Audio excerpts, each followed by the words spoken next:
कल्पना कीजिए, एक देवी जो न दिन की है न रात की।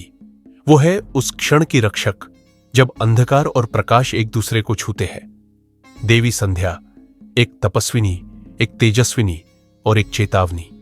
एक दिन उन्होंने क्रोधित होकर 3 श्राप दिए, न किसी व्यक्ति को बल्कि पूरी पुरुष जाति को। क्या आप जानते हैं ये श्राप आज भी हमारे जीवन को प्रभावित करते हैं? और क्यों? एक शांत साधिका बन गई सृष्टि की सबसे डरावनी भविष्यवाणी की वाहक। शास्त्रों में एक ऐसी देवी का उल्लेख है जो दिन और रात की सीमा रेखा की साक्षात प्रतिमा है, जिन्हें ब्रह्मांड के संतुलन की रक्षक माना गया, देवी संध्या। शिव की उपासना में लीन, तपस्विनी, तेजस्विनी और फिर भी एक दिन उन्होंने समस्त पुरुष जाति को दे डाले 3 भयानक श्राप। ऐसे श्राप जो केवल दंड नहीं थे, चेतावनी थे। ऐसे श्राप जिनकी छाया आज भी हमारे समाज पर पड़ी है। क्यों फूटा एक तपस्विनी के भीतर से ऐसा ज्वालामुखी? क्या हुआ था उस ब्रह्मलोक में जो सब कुछ बदल गया? देवी संध्या ब्रह्मा जी की मानस पुत्री थी। उनकी छवि सौंदर्य और शील का संगम थी। वो जब ब्रह्मलोक में पहली बार प्रकट हुई, उनकी दिव्यता से समस्त देवमंडल चौंक उठा। पर उस क्षण कुछ ऐसा घटा जो अदृश्य था पर पीड़ादायक था। देवताओं की दृष्टियां प्रशंसा से भरी नहीं थी, बल्कि जिज्ञासा से, आकर्षण से, केवल देह तक सीमित थी। क्या मैं केवल रूप हूं? क्या मेरी आत्मा का कोई मूल्य नहीं? उनके अंतर मन में एक पीड़ा उठी जो किसी एक देव के प्रति नहीं, बल्कि उस सोच के विरुद्ध थी जो स्त्री को केवल दर्शनीय मानती है, पूजनीय नहीं। उन्होंने मौन साधा, शिव की उपासना में लीन हो गई, पर उनकी साधना को भी नासमझी का चश्मा पहनाया गया। उनके मौन को उपेक्षा समझा गया और यही बना एक तूफान का बीज। तब की ज्वाला में जब देवी संध्या जागृत हुई, उन्होंने पहला श्राप दिया। पुरुष कभी संतान को अकेले जन्म नहीं दे पाएंगे। पुरुष सदा सृजन की उस शक्ति से वंचित रहेंगे जो जीवन देने के लिए स्त्री को वरदान स्वरूप मिली है।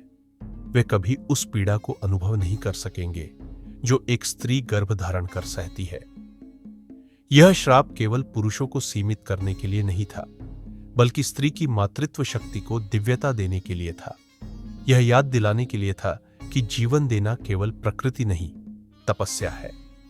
देवताओं के व्यवहार में जो सतही दृष्टिकोण था, वो बार बार देवी संध्या को आहत करता रहा।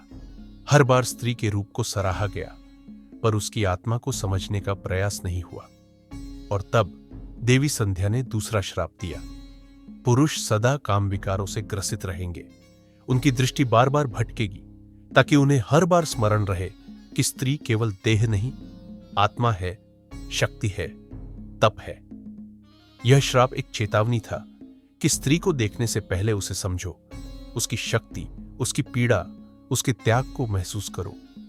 एक बार कुछ देवताओं ने देवी संध्या की तपस्या की परीक्षा लेने की ठानी, परंतु वह परीक्षा श्रद्धा की नहीं, उपहास की बन गई। उन्हें लगा स्त्री तो सहन करती है, मौन रहती है, पर वे भूल गए कि स्त्री जब मौन तोड़े तो संपूर्ण ब्रह्मांड सुनता है। और तब तीसरा श्राप आया। अब पुरुष की शक्ति केवल उसकी अपनी नहीं रहेगी। यदि कोई स्त्री संकल्प कर ले तो वह पुरुष को मन से, तन से और आत्मा से निर्बल कर सकती है। यह कोई विनाश का आह्वान नहीं था, यह था स्त्री की छिपी हुई शक्ति का उद्घोष कि वह केवल गृहिणी नहीं, त्रैलोक्य विनाशिनी भी बन सकती है। देवी संध्या का क्रोध किसी व्यक्ति पर नहीं था, वो तो एक चेतना थी जो युगों से स्त्रियों के भीतर संचित हो रही थी। उनके श्राप दंड नहीं थे, वो थे आईने जिसमें पुरुष समाज अपना चेहरा देख सके। स्त्री को केवल देखा न जाए, समझा जाए, उसकी पीड़ा को नजरअंदाज न किया जाए, पूजा जाए। देवी संध्या शिव की उपासिका थी, पर वे स्वयं भी एक संधि थी, तप और क्रांति के बीच। और तभी से हर संध्या बेला में दीप जलाया जाने लगा, क्योंकि उसी समय एक स्त्री ने अपने मौन को जागृत चेतना में बदला था। क्या आपको लगता है देवी संध्या के श्राप आज भी समाज में कहीं ना कहीं जीवित है? क्या अब हम स्त्री को उसकी सच्ची आत्मिक शक्ति से पहचानते हैं? नीचे कमेंट में जरूर लिखें। आपका विचार क्या है इस कथा के बारे में? अगर ये कथा आपको सशक्त लगी हो तो इसे लाइक करें और चैनल बरगद के नीचे को सब्सक्राइब करना ना भूलें। कमेंट बॉक्स में लिखें जय संध्या देवी।